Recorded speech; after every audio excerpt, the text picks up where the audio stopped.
this unusual passage. Paul had written to them, and he begins it saying, begins this epistle, let no man deceive you. He wanted them to know that they could be aware of the coming of the Lord. He had wrote that in an epistle before that, in the fifth chapter. But of the times and seasons, brethren, you need not, we write unto you, for ye know perfectly well that the day of the Lord cometh as a thief in the night. But he said, ye are not the children of the darkness, that day should overtake you, though. In that beautiful first epistle, the fifth chapter, he relates to them the fact of Christ's return. And he spent 2 whole letters almost on this, to this church at Thessalonica, explaining the coming of the Lord. And that they're the heart of prophetic teachers. And the students that study prophecy like the book of Thessalonians.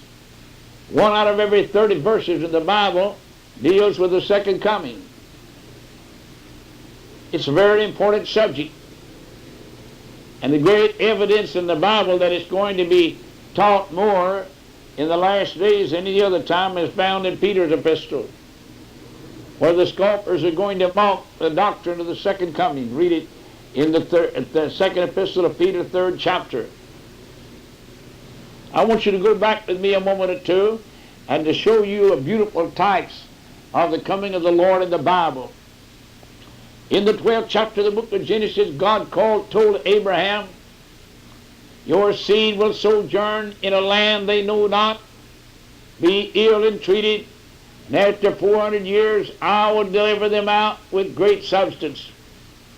430 years.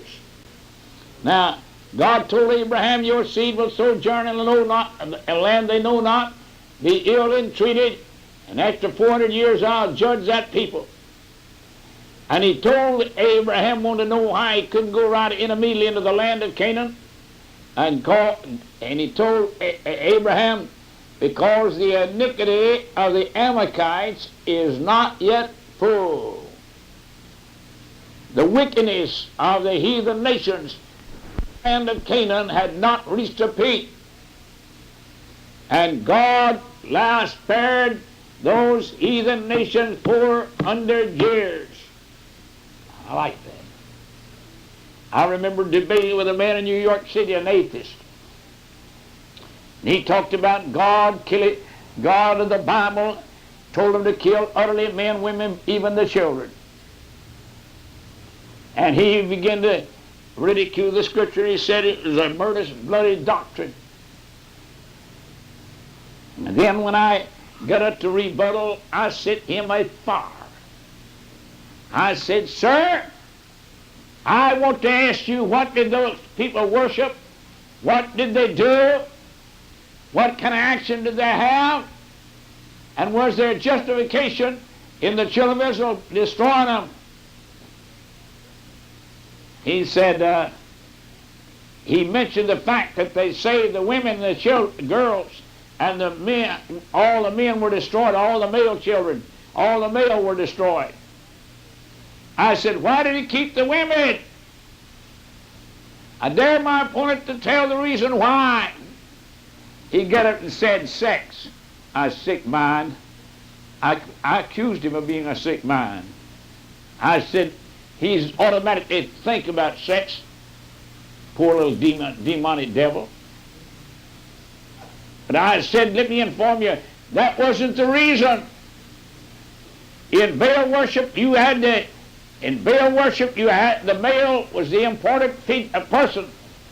Male priest was very important. He was in the next scale of being reincarnated into the spirit world and losing all physical and earthly abode, a habitation, according to the doctrine of Baal worship.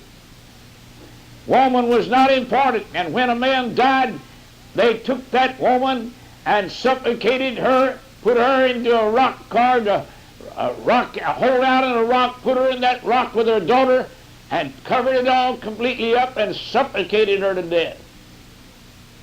I have excavated many and many a burial site which that was done, where the females were suffocated to death with the males, according to Baal worship.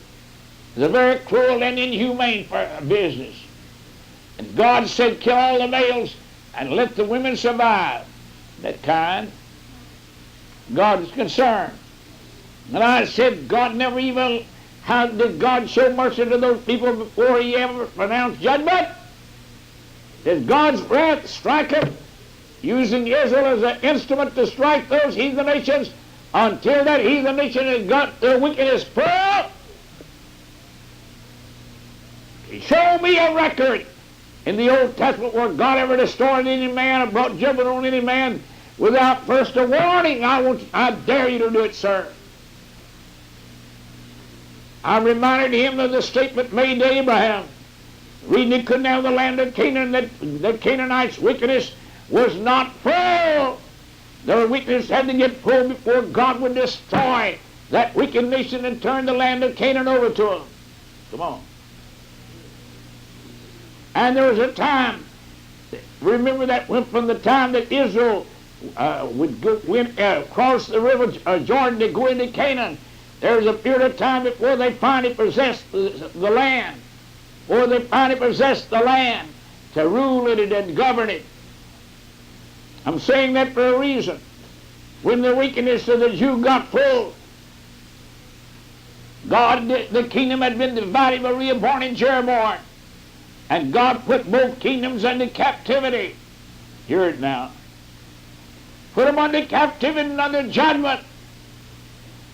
And Jerusalem was lost to them. New Testament record says Jerusalem shall be trodden down of the Gentiles until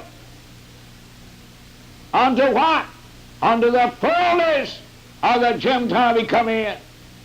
Jerusalem, after Israel's wickedness got full, God took the land of promise from them. I want to call your attention to the fact it'll never be restored to Israel until the wickedness of the Gentile is full. And when that wickedness of the Gentile is full, it will climax with the Jew having Palestine and rule it without any interference. Come on.